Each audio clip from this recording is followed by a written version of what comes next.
दादा, आपण दिव्यांग शाळेमध्ये आज भेटी दिलेल्या आहात आणि निकष आहार संदर्भामध्ये निकष आहार संदर्भामध्ये काही बातम्या प्रकाशित केलेल्या होत्या.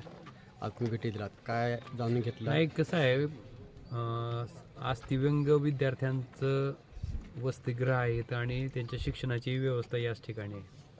आणि जे विद्यार्थी आहेत, मला वाटते विद्यार्थी कुठले का असं ना, त्या प्रत्येक विद्यार्थ्याला स्वतःच्या मुलाप्रमाणे सांभाळ त्या ठिकाणी प्रत्येकानं करणं अपेक्षित आहे. कारण आपलं स्वतःचं लेकरू जर पोटचं असेल तर आपण त्याला वाईट परिस्थितीत, वाईट अवस्थेत कधीच ठेवणार नाहीत.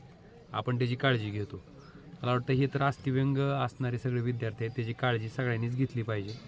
आजसुद्धा इथं आल्याच्यानंतर त्यांनी जी काही व्यवस्था त्या ठिकाणी केलेली आहे त्याच्यातसुद्धा काही कमतरता असेल तर त्याच्या बाबतीत ही अधिकाऱ्यांना सूचना दिल्यात. पण हा विषय कसा आहे, कोणी जरी म्हणलं, किती जरी म्हणलं तर रोज येऊन त्या ठिकाणी बघू शकत नाही. शेवटी आपल्या मनानंच ती प्रत्येक गोष्ट करणं गरजेचं आहे. मी विद्यार्थ्यांशीही चर्चा केली. विद्यार्थ्यांना बोलल्याच्या नंतर त्यांच्या सगळ्याच्या सांगण्यानं आलं की बाबा त्यांना व्यवस्थित बघितलं जातं आहे.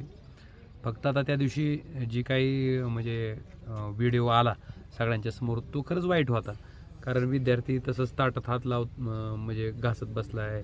पण नेमकं त्याच्या ताटात असणारं अन्न जे होतं ते दर्जेदार होतं का नाही, मला वाटतं असे काही प्रश्न होते. आणि प्रत्येकाच्या मनाला, कुठल्याही संवेदनशील माणसाच्या पोटात कालवणारी ती गोष्ट होती. आणि म्हणून या गोष्टीची गंभीर दखल घेऊन कालच आमच्या शिवसेनेच्या कार्यकर्त्या मनीषाताई वाघमारे यांनी स्वतः भेट देऊन हित आवश्यक असणाऱ्या खाद्याच्या बाबतीतली जी काही पूर्तता करणं अपेक्षित आहे तीही पूर्तता केली होती. आणि आज मी स्वतः येऊन प्रत्यक्षात विद्यार्थ्यांशीही चर्चा केली, शिक्षकांशीही चर्चा केली, संस्थाचालकही होते, अधिकारी आहेत.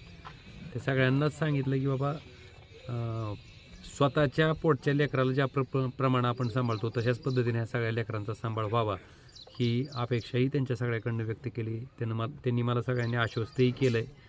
आणि आपल्या माध्यमातून समाजातल्या सगळ्या घटकातील माणसांना माझं एक नम्र आव्हान आहे की आपले वाढदिवस अनावश्यक फटाकडे वाजवून, बॅनर लावून साजरे करण्यापेक्षा मला वाटतं तो अनावश्यक खर्च टाळून जर अशा लेकरांच्या, आता इथं आश्रमशाळा आहे अस्तव्यंग विद्यार्थ्यांची, आपण जर आळणीच्या तिथं बघितलं तर मतिमंद विद्यार्थ्यासाठी तिथं स्वाधार केंद्र आहे, परत तडोळ्याला आहे.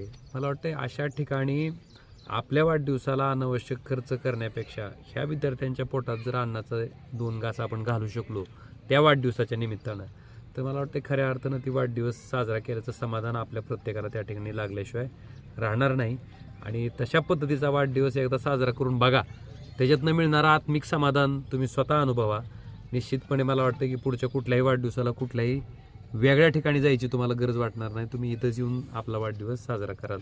तर ही सुद्धा माझं नम्र आव्हान त्या सगळ्या एक समाजातला लोकप्रतिनिधी म्हणून त्या समाजातल्या सगळ्या घटकातील लोकांना माझं असणार आहे. एकंदरीत या संस्थाचालकांना आपण काय निर्देश दिलेला आहात का कालच्या नाही, एक लक्षात घ्या, कालची बातमी अतिशय वाईटच होती.